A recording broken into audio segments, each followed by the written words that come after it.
பல நூற்றாண்டுகளுக்கு முன்பு இயற்கையோடு இணைந்து வாழ்ந்த ஒரு அமைதியான தமிழ் கிராமம் அங்கே பிறந்தாள். உண்மை, தியாகம் மற்றும் தெய்வீக சக்தியின் அடையாளமான ஜக்கம்மாள். அந்த காலத்தில் பசுமை நிறைந்த ஒரு சிறிய தமிழ் கிராமம் இருந்தது.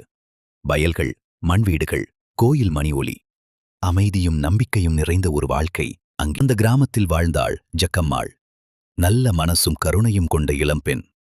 அனைவரையும் அன்பாக அணுகும் அவளை கிராம மக்கள் மரியாதையுடன் பார்த்தார்கள்.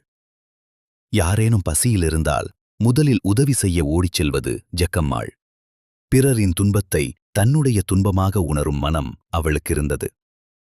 ஒவ்வொரு நாளும் ஜக்கம்மாள் கோயிலுக்குச் சென்று இறைவியிடம் வேண்டிக் கொண்டாள்.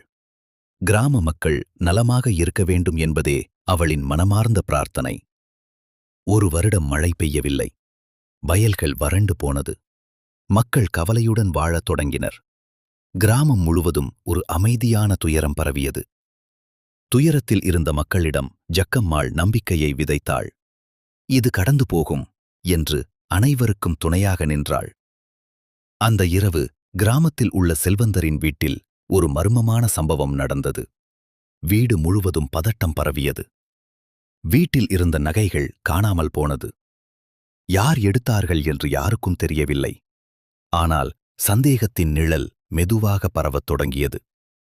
சிலர் பொறாமையால் ஜக்கம்மாளின் பெயரை கூறினர். மக்கள் அவளை சந்தேகத்துடன் பார்த்தனர். அவள் உண்மையைச் சொன்னாலும் யாரும் நம்பவில்லை. தனியாக அமர்ந்த ஜக்கம்மாள் மனவேதனையில் மூழ்கினாள். அவள் செய்த நன்மைகள் அனைத்தும் ஒரு நொடியில் மறக்கப்பட்டு விட்டது. கிராம மூத்தவர்கள் அனைவரையும் கூடி விசாரணை நடத்தினர். உண்மையை நிரூபிக்க ஜக்கம்மாள் தைரியமாக முன்னின்றாள். நான் தவறு செய்யவில்லை என்று ஜக்கம்மாள் உறுதியுடன் கூறினாள். அவளது குரலில் பயமில்லை, உண்மையின் வலிமை மட்டுமே இருந்தது. அந்த காலத்தின் நம்பிக்கைப்படி உண்மையானவர் தீயை கடக்க முடியும். அதற்காக கிராமத்தின் நடுவில் தீ மூட்டப்பட்டது. தன் உண்மையை நிரூபிக்க ஜக்கம்மாள் தீக்குள் நடக்கத் தொடங்கினாள்.